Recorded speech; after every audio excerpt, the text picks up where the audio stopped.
okay, is it just a strange, spiritual, hippie, religious something, or is it just a physical? Is it an exercise routine? Like, what is it?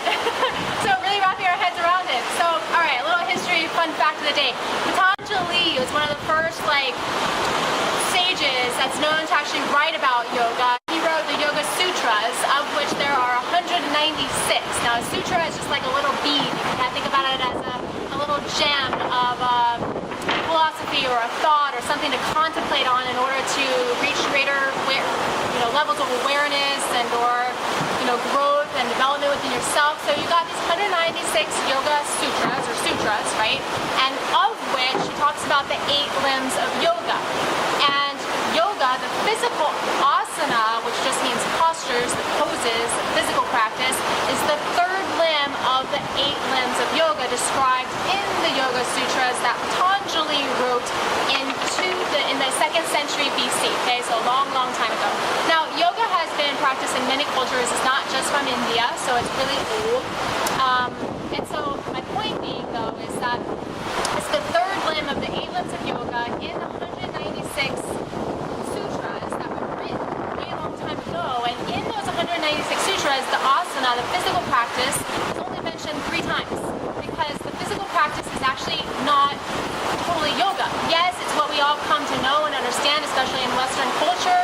We all love to practice, go to class, get that clarity, get that balance, get the strength, the flexibility in the physical postures that we get to experience. But it's not only that. Just the physical yoga is just an aspect of yoga.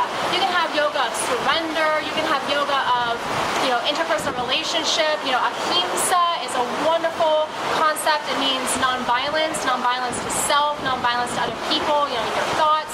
So yoga is really all about getting closer and creating a connection. It actually literally means union or to yoke. And so it's creating more of a connection to your higher self and to a potential divine, the divine that's within you and the divine that's within everything in this world. So it's not a religion. It's not something that represents a certain god or a deity or a way of thinking or a way of being or a belief system, but rather it's an opportunity for spirituality. It's an opportunity for raising your awareness, raising your vibration, raising your consciousness. And so, a lot of times people put it in a box and will say, oh, I can't practice yoga because it's against my religion or it's against my whatever.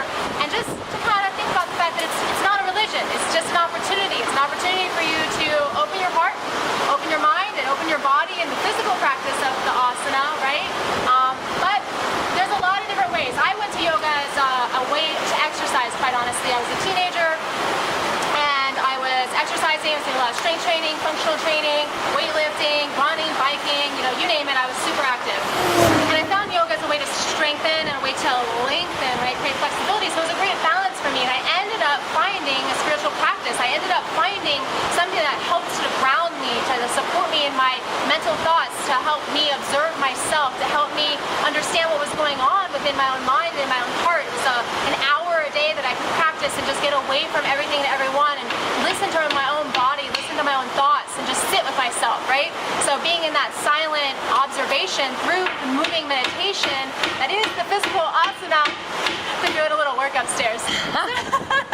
So that, it's just a great opportunity. So I welcome you to try yoga, to see what it's all about for yourself, because everyone has a different experience, and be open to it, because it's all about being open to this beautiful life that we're given. So namaste, which means honoring the beautiful divine that is within you, my divine